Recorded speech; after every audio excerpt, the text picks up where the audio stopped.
I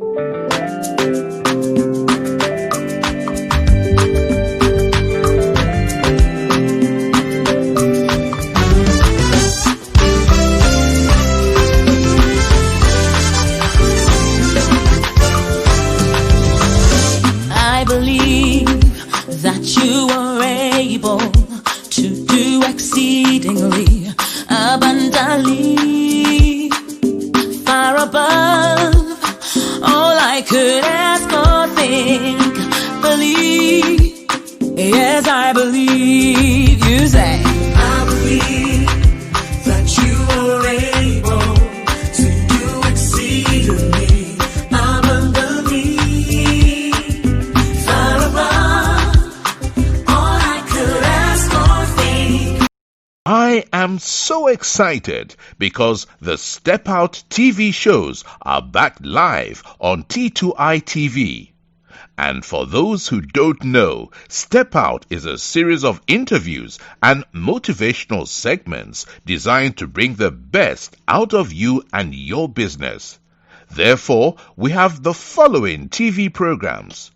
Our first TV program, which is our flagship program, dubbed Step Out with Oscar Bimpong, is designed to interview consultants, experts, talented people, and those doing exceptionally well in their communities.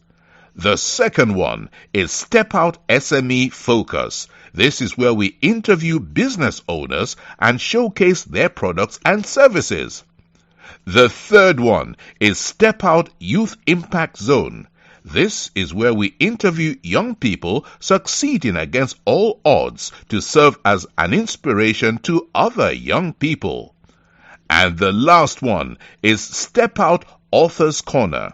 And this is where we interview authors to share what their book is about to the world. Join us every week at 7 p.m. GMT.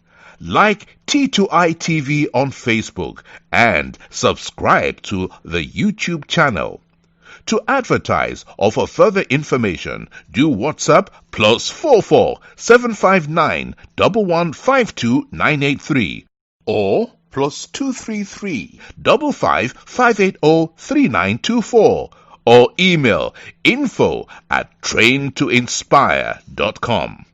T2i TV. We engage, educate, enlighten, and empower.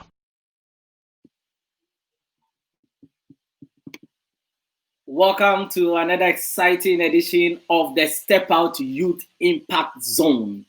On Tuesdays, we have dedicated Tuesdays for the young people of Africa and in the diaspora. The idea is to give young people the voice for them to really share their stories to inspire other young people. And I believe the young people of Africa and in diaspora, they have been neglected for far too long. Nobody wants to listen to them. Nobody gives them an opportunity for them to share their stories, and nobody gives them the platform for them to exhibit what they have on their heart.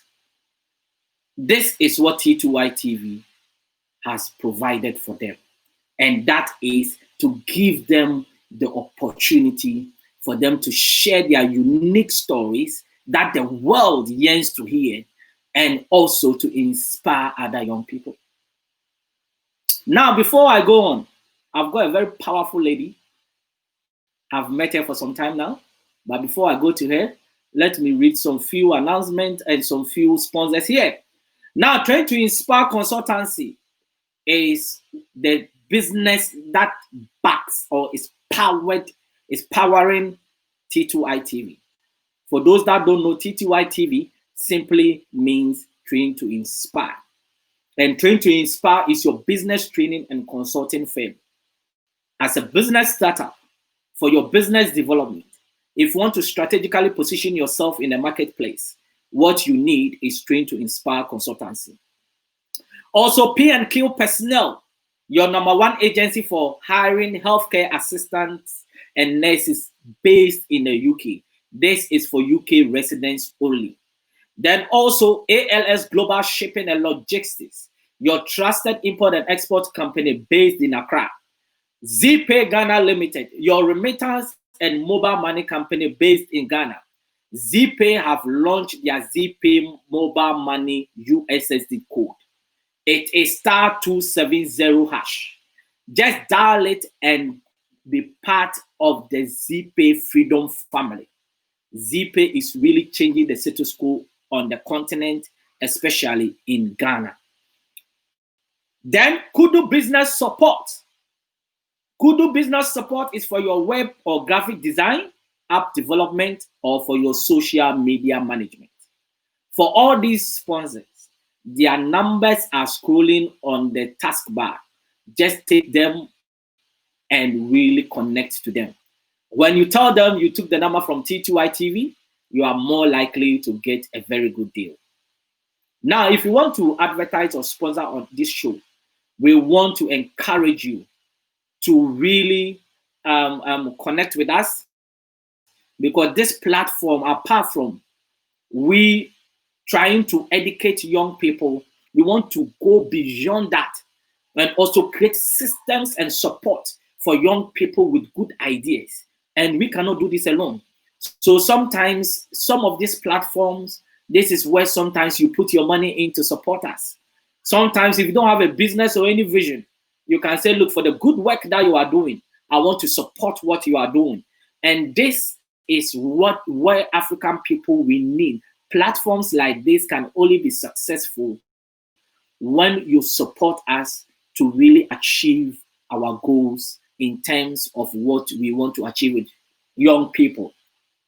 Also, we will encourage everybody that is on a page now to share this, because this story is an inspiring story. And if you are watching me now, I want you to watch this with your children, because this program is for young people between the ages of 12 and 30 years.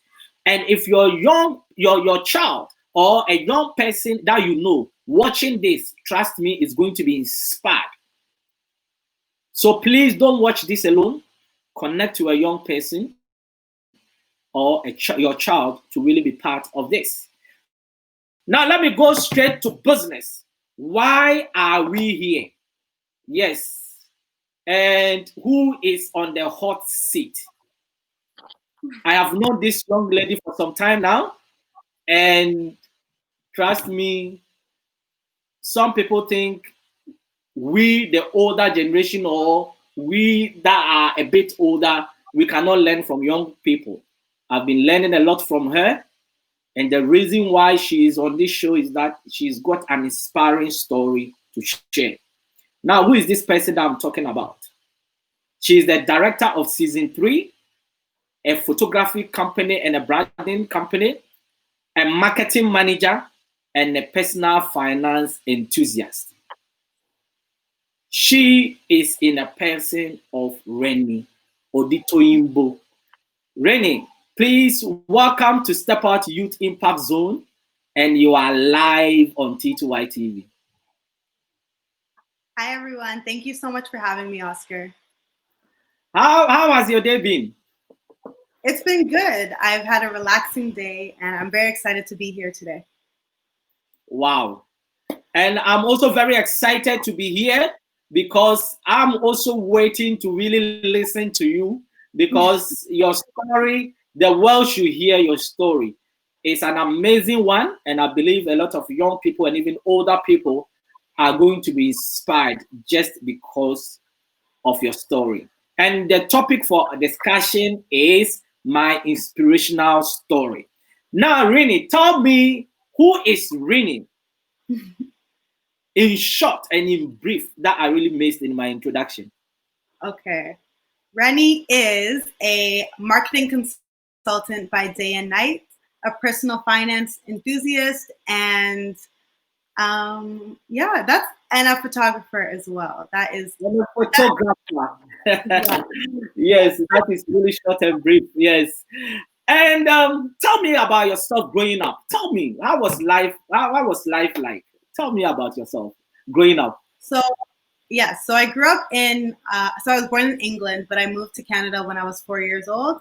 And growing up, I lived with my parents, and my parents really emphasized the importance of financial literacy and just making sure that your money is not just sitting in a bank account or just being spent at different stores, but actually that your money is working for you.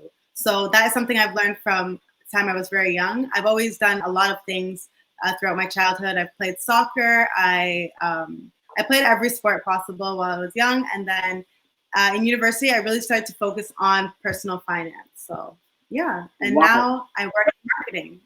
And now what?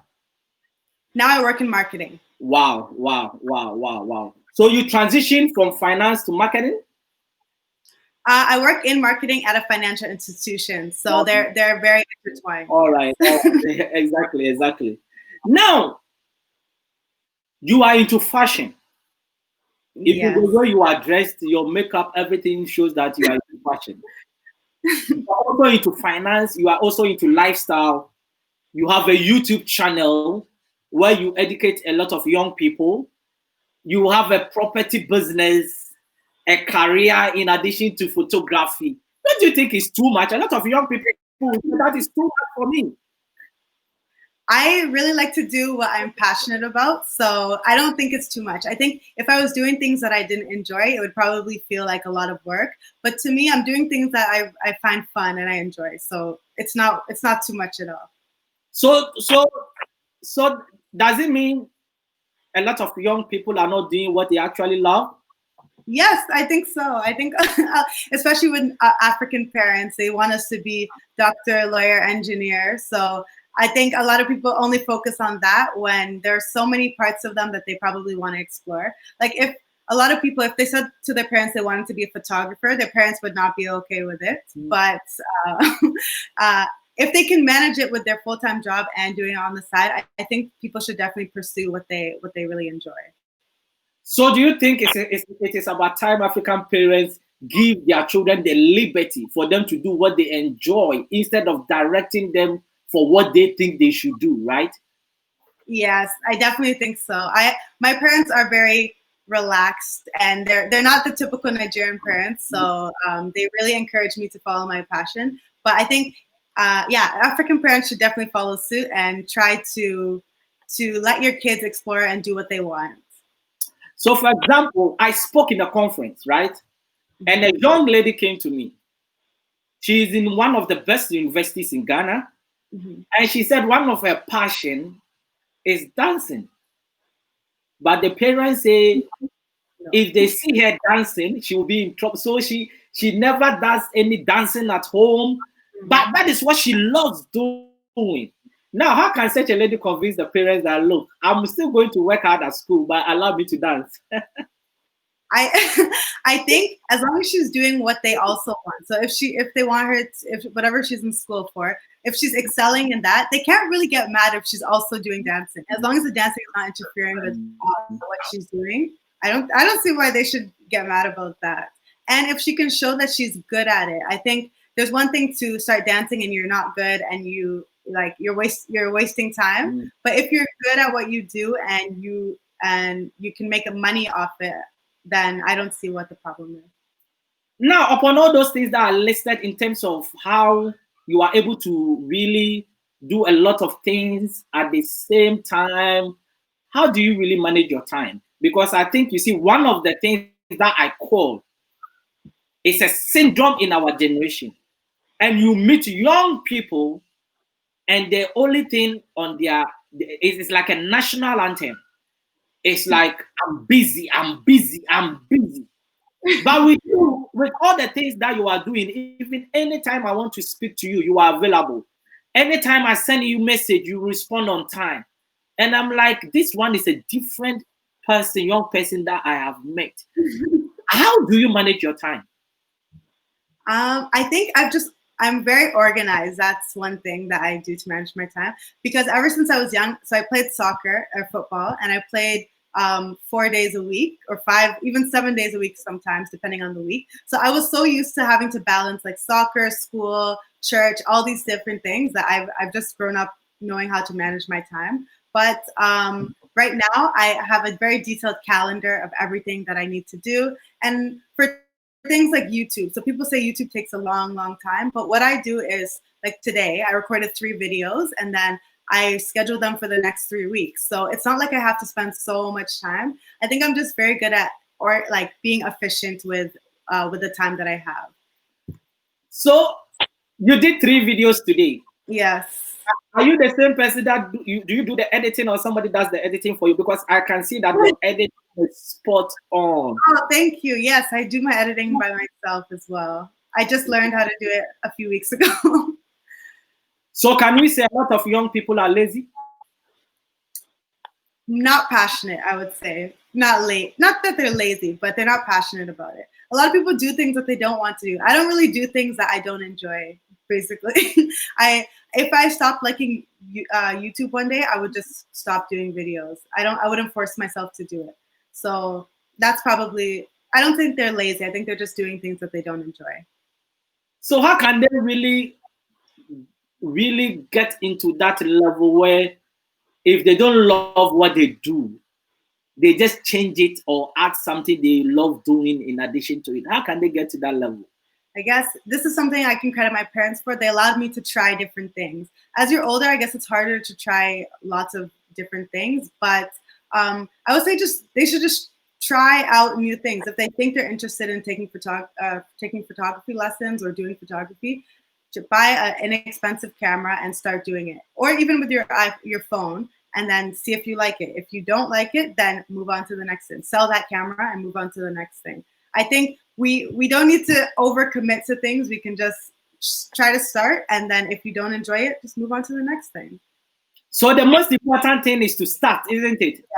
Yes, I actually think if you worry about perfection all the time, you're never going to start. There's a quote that says perfection is the enemy of progress. So I really think that starting is the most important part. And then if you like it, you continue. If you don't like it, stop, obviously.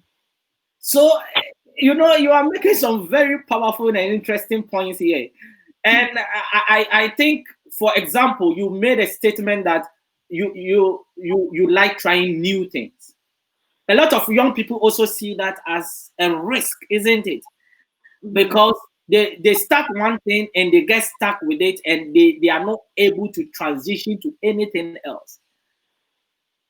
How can they take that risk factor out of the equation so that at the young age they can explore, and by the time they're a bit older, they know what they really want to do in life, like the way you are doing? Yeah, I think that risk is a part of life, and it's something that you just need to accept. But I think the difference is that when you're very young, you have the opportunity to take risks, and then you still have the rest of your life to continue going. Whereas if you're a bit older, of course, you have less time. Just like in investing, when you're 20 years old, or my age, 24 years old, this is the time to invest in those risky stocks. So this is the time to take more risk. Whereas when you're older, because you're saving for your retirement, you probably don't want to gamble as much or be as risky. So I think that, I don't know, people should just take as many risks as right now, because you have so much time to recover from those if anything goes wrong. Risk is part of life, and I think that is a powerful statement to make. I was telling somebody the other day that you are afraid to go out, but I've seen people who are staying in their house and a car came to hit the house and they died. Exactly. So it doesn't matter that whatever you want to do, just go out and do it. And I think that is what young people should really know.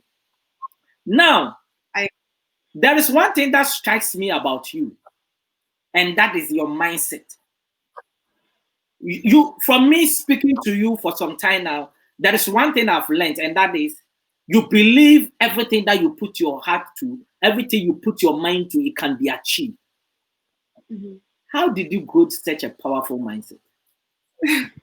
I guess to get religious, I don't want to get religious or anything, but just knowing who you are in Christ is one way to know that whatever you set your hands on will prosper. And also, I have great parents, as I've said before. They've really emphasized, they've pushed into me that I can do whatever I set my mind to, that I am capable of anything. So I think that's one of the reasons. And I just know that I think that comes with trying. So as I try things, I see that I'm good at it. So so it gives me more confidence for the next time I want to try something, that if I put enough effort and I put enough work into it, that I can do whatever I want. I think that hard work beats talent many times. You may not have the talent to do something, but if you work hard enough, oftentimes you'll be better than the person that is naturally talented at it. Hard work beats talent. Yeah. because a lot of young people believe that the fact that they are talented doesn't mean that they don't need to work hard on their talent, isn't it? Yes. Hard work beats talent when talent fails to work hard, right? So if you have talent and you're able to work hard, of course that's the amazing. But if you don't have all that talent, working hard definitely will beat that talent. Wow, that is really powerful, and I love that, because you see, to be talented is one thing and working hard is one thing, but if you combine the two, then you are in a position to win. But a lot of people sometimes really, they have the talent but they don't work hard, and if you work hard on a wrong talent as well, you are going nowhere, isn't it? Yeah, exactly. Yes, exactly. So it's so interesting. Now let me move into this direction. You bought your first house at the age of 23. And this age where a lot of young people haven't even find their bearing in life. And you are able to buy your first house at the age of 23. Now, what did you do differently? What did I do differently than my peers? I would say that my parents, again, they taught me to be financially literate from the time that I was very young. So I was investing and saving from the time I turned 18. I think a lot of times when we're 18, as I said, we take risks, but I think a lot of people, it's not even risk. They're just being silly with their money, and it's because they don't actually know what they should be doing with their money. So I think that I was very smart. I saved 50% of everything that I earned. Even when I was earning minimum wage at when I was working at a shoe store, I was still putting 50% of that into a savings account. And it allowed me to, I know I would have spent every single penny of that money, because it's so easy to spend money every single day and you don't actually realize that it's going. So I think that just being smart with my money from a time I was very young and having a goal in mind was the way that I was able to buy my first house at age 23. So you want to tell me that when you said, because you said you started investing your money at a very young age. So does it mean that when your uncle comes home and he gives you 50 pounds, you invest half of the money? Exactly. And it wasn't like I wanted to do that. My dad forced me to do that. My dad said, because he was trying to teach me good money habits from the time I was very young. So as you said, if someone gave me $50, I would have to put $25 into my bank account. It wasn't my choice. The other $25, I could do whatever I wanted with it, but at least that $25 had to be in my bank account. Or that $50 had to. Yeah, go on. Pardon? Go on. No, go ahead. Yeah. So has this become part of you? Yes, it's ingrained in me. So even when I got my first job in my first internship in university, I was so used to saving half my money that now that I'm making so much more money, I'm like, oh, saving half is no big deal because it's more money than I ever made before. So yeah, it's just something that is part of me. And that's why I'm really passionate about educating younger people so that they will, and even adults, so they will teach their kids teach their kids to be more financially literate. To be honest, I think I sent your dad a friend request, but I think I will need your dad on the show, because you see, if my dad gave me everything that I needed in his own small way, but one of the things that probably we lacked was financial literacy, because look, we grew up to know this, but when we get the money, we spend it today, isn't it? So I think your dad is somebody that, to be honest, I would like him to come on the show to really come and teach other parents how they can really inculcate this financial literacy in the hearts of their children, so that the Bible even talk about when they grow up, they are not going to depart from it. And I think it's an amazing thing. Now with this, right? You are still doing it. So how do you see the future in terms of your finance if you continue this way? I see myself owning many houses and renting them out. I think the goal is always financial freedom. So you want to be able to do, because money is a limiting factor for many people. So the goal is to be able to do whatever I want and have enough money to do that. It doesn't mean I need to be a billionaire, because I honestly don't think anyone needs $1 billion. I really don't. But just the ability to do what I want when I want and not having money limit me would be the goal for me. Now, when I you love to bought your travel. house, and Mhm. what? I said I love to travel, so being able to travel whenever I want and have money not limit me would be ideal. Yeah, and for example, you made mention of I just kind of, I don't know how to really put it, but you bought your first house and you rented it out. A lot of young people at your age would have loved to live in the house. So happy for people to know that I've bought my first house, but you rather decided to rent it out. Why did you make that decision? Well, I'm very grateful and blessed to live with my parents rent free. So, as I think a lot of African parents allow their children to live rent free. So, if you can do that, you're able to save so much money. I know rent in Canada or in Toronto specifically, is extremely expensive. So, I just felt it made sense to continue living here rent free and then making income from my other property. It just made sense to me. I think if if you're not in a situation to do that, of course, still buy your house and then live in that house. But if you can make income while keeping your expenses low, that's the ideal thing to do. So that means that you buy your next house very soon, isn't it? I'm already saving up, so it's coming. It's coming.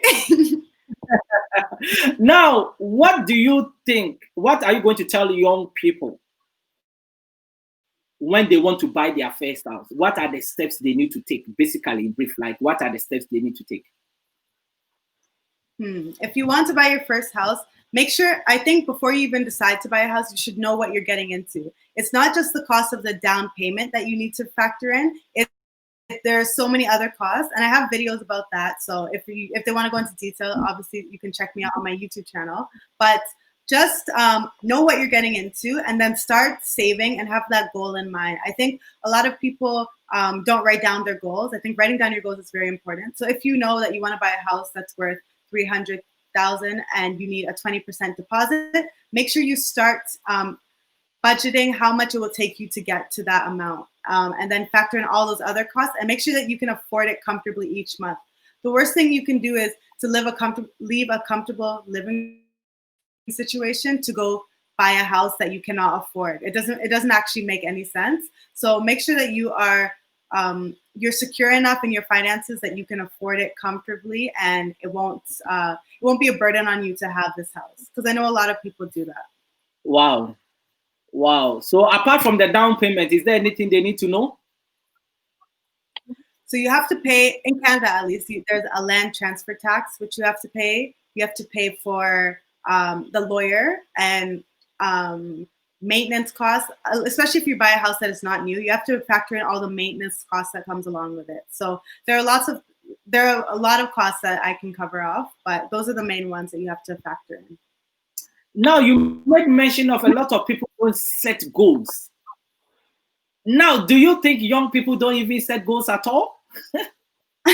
I think a lot of people do not set goals, or they set goals that are not measurable. So, the SMART goal model. I think a lot of people don't actually set goals that they can measure, or they don't write down their goals. So I think that's something that a lot of young people should start doing. It really helps to visualize your goals and see exactly what you're aiming to get to.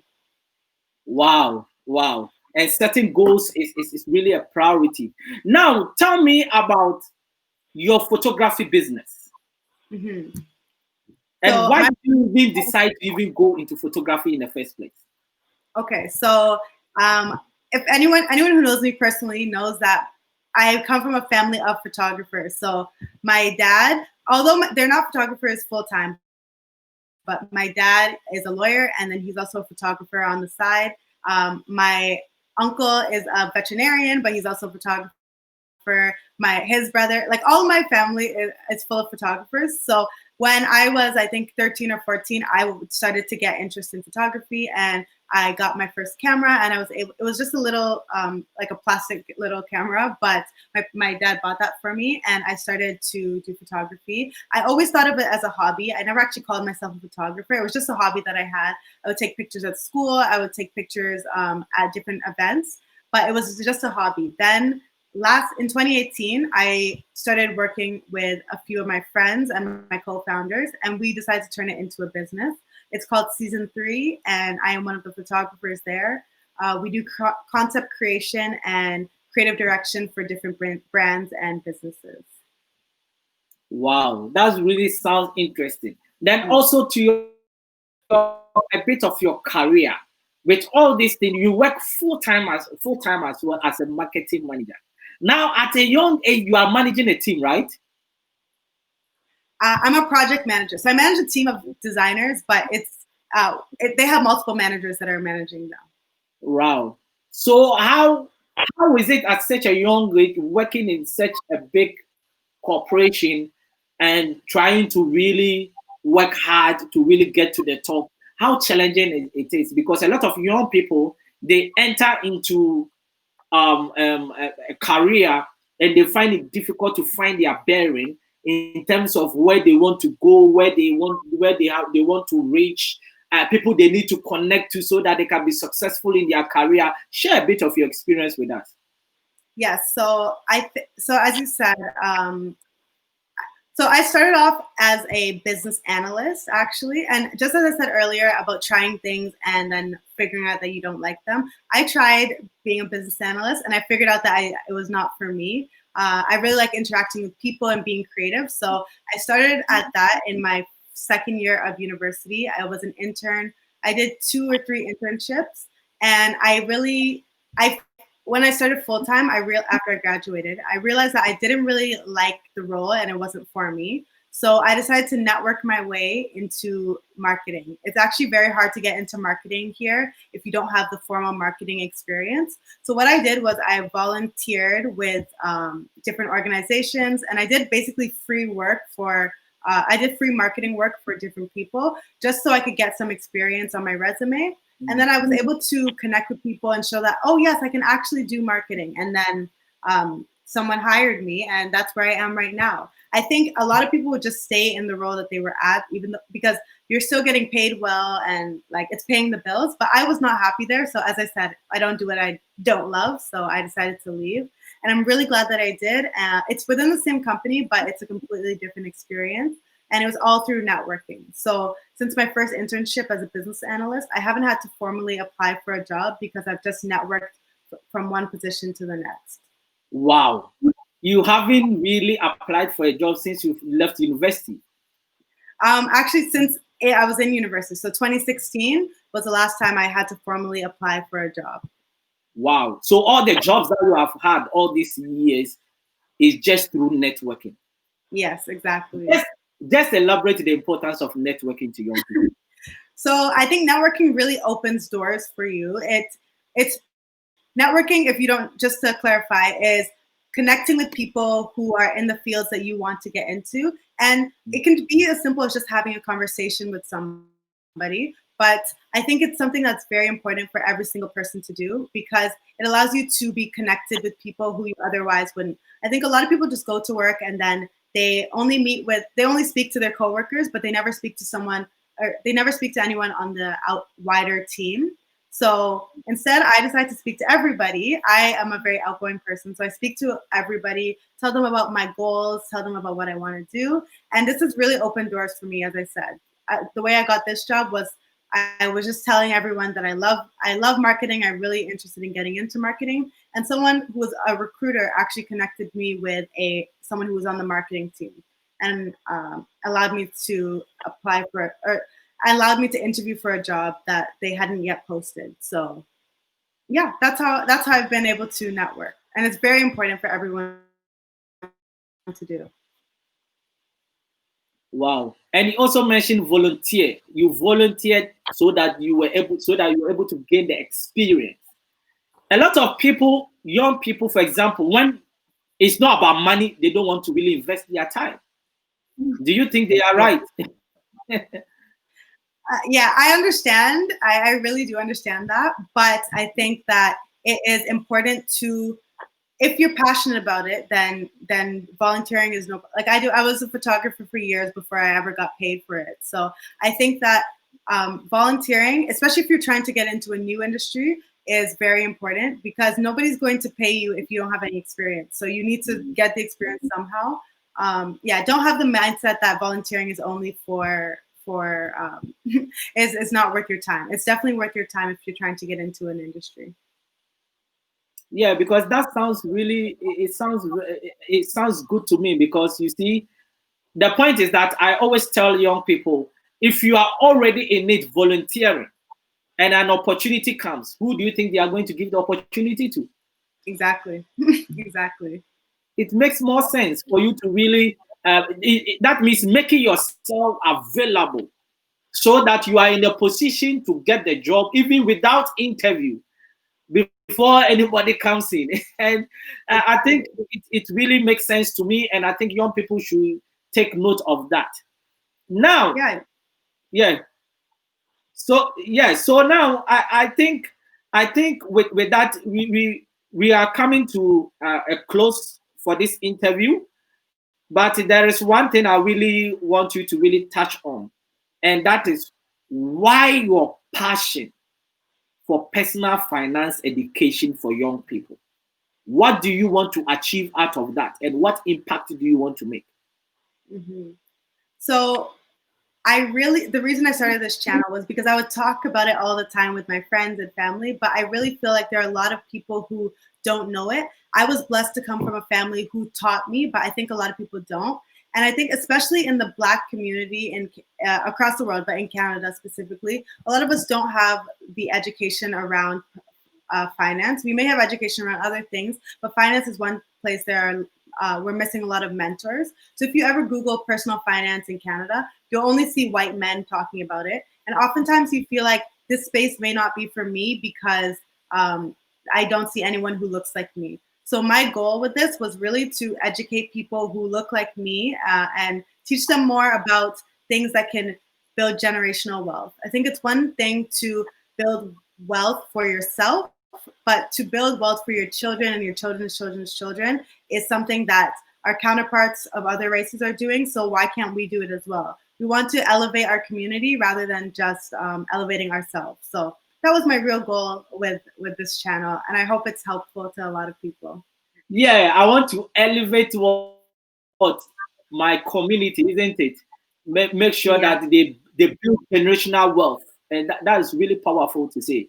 Yes. So if people want to find you, where can they find your channel on YouTube? Hmm. So my YouTube channel is XO Reni. That's XORENI. I upload twice a week, so there's always content that's there. And you can also find me on Instagram at the same handle. Wow. What does the future hold for you in the next 10 years? In the next 10 years, I hope to, as I said, be financially free. So I hope that money is no limit for me. I want to be in a senior executive position within marketing and just traveling the world. Really, that's that's my goal.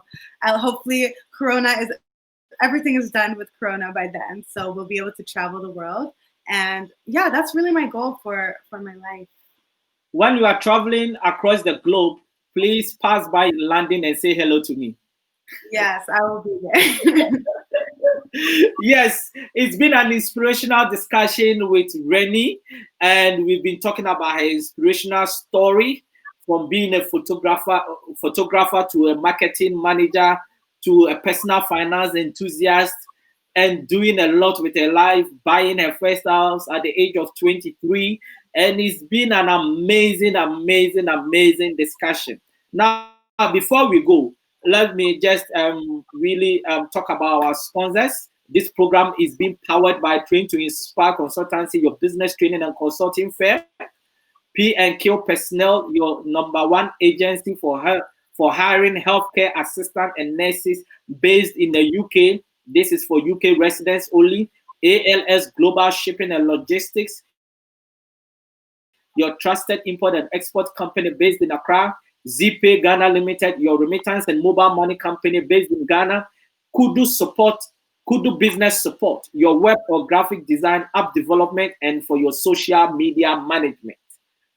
If you want to really connect to any of these sponsors, their numbers are scrolling on the taskbar. Just take them and please connect to them. When you tell them you got the number from T2i TV, you are more likely to get a good deal. Now, Reni, your last word. Pardon? Your last word. My last word? Yes. What do you mean? Just what do you have to say to young people that are watching you? Oh, okay. So I think my last word would be to follow your dreams, be passionate about everything that you do, and be consistent, because consistency reaps all the benefits. Thank you very much for having me. I really appreciate your time. And I know in some few months or years to come, we'll be coming here having another discussion where Reni is really making a difference. Probably the first Black president of Canada, which is possible. There is nothing impossible under the sun. But before I go, I've got some few comments here I really want to read. Ras RNN says, I am RNN and I approve this message. Then Eric Trini says, highly inspirational and lots of lessons to be learned. Yes, I think that inspired some people out there. It's been wonderful having you on T2i TV on the Step Out Youth Impact Zone, and we really appreciate your time. Thank you so much for having me, Oscar. I really appreciate you having me. Yes, and for everyone that really took your busy time to watch us, we'll be coming again Thursday. Thursday, I've got a young man that moved from a village in Gambia to the US, and now he's standing, is one of the members in one of the states in the US, doing exceptionally well, doing the unthinkable, and he is an example that it can be done. Don't miss it. Don't miss it on Thursday, 7 p.m. GMT. It's going to be an amazing discussion. So we thank you very much, all those that took your time to watch us. God richly bless you. See you on Thursday, 7 p.m. GMT. Bye-bye. Thank you. Bye.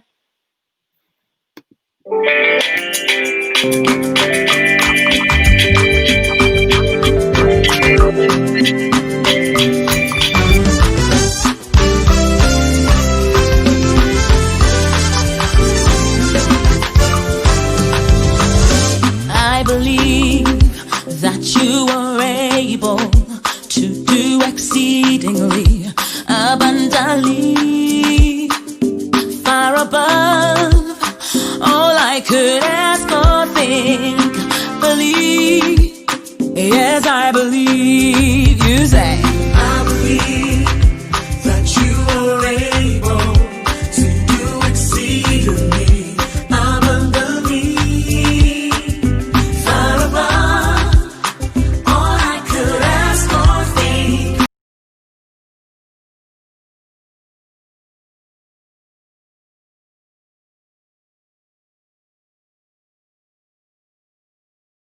I am so excited because the Step Out TV shows are back live on T2i TV. And for those who don't know, Step Out is a series of interviews and motivational segments designed to bring the best out of you and your business. Therefore, we have the following TV programs. Our first TV program, which is our flagship program, dubbed Step Out with Oscar Bimpong, is designed to interview consultants, experts, talented people, and those doing exceptionally well in their communities. The second one is Step Out SME Focus. This is where we interview business owners and showcase their products and services. The third one is Step Out Youth Impact Zone. This is where we interview young people succeeding against all odds to serve as an inspiration to other young people. And the last one is Step Out Authors Corner. And this is where we interview authors to share what their book is about to the world.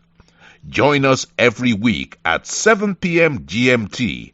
Like T2i TV on Facebook and subscribe to the YouTube channel. To advertise or for further information, do WhatsApp +44 759 1152 983 or +233 55 580 3924 or email info@traintoinspire.com. T2i TV. We engage, educate, enlighten, and empower.